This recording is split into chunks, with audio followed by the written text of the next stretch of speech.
High. জীবনে প্রতিনিয়ত বাঁশ খাচ্ছি, আজও বাঁশের ভর্তা খাবো। সিদ্ধ করা এই কচি বাঁশগুলোকে আমি হাত দিয়ে ছিঁড়ে নিচ্ছি ছোট ছোট পিস করে। আশেপাশে অনেক মানুষ আছে বাঁশ দেওয়ার জন্য, তাই বলে বাঁশ খাওয়া থেকে পিছিয়ে থাকবো না আমি। পাহাড়ি মরিচ কয়েক পিস নিয়ে শুকনো পাতিলে ভেজে নেব, তারপর সিঁদুর দিব, সিঁদুরটা ভালো মতো পুড়িয়ে নেব। এখন আমি আমার পাথরের হামানদিস্তায় সবকিছু বেটে নেব।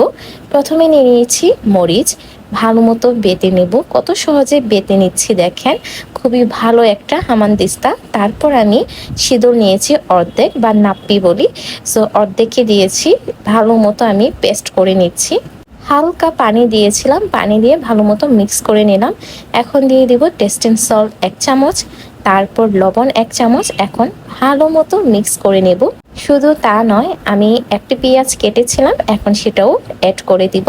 এই ব্যস্ত সময়ে এই শর্টকাট ভর্তাগুলো আমার বেশ ভালো লাগে, খেতেও বেশ তৃপ্তি। এক্সট্রা পানিগুলো আমি ঝেড়ে ফেলে দিয়েছি। সবকিছু এখন হামানদিস্তায় দিয়ে দিব।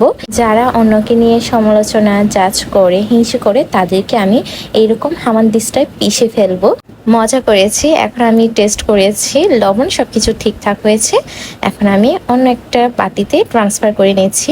এইভাবেও আপনারা ট্রাই করতে পারেন বাঁশকুড়োলের ভর্তা। আজ এই পর্যন্ত, সবাই ভালো থাকবেন, টাটা।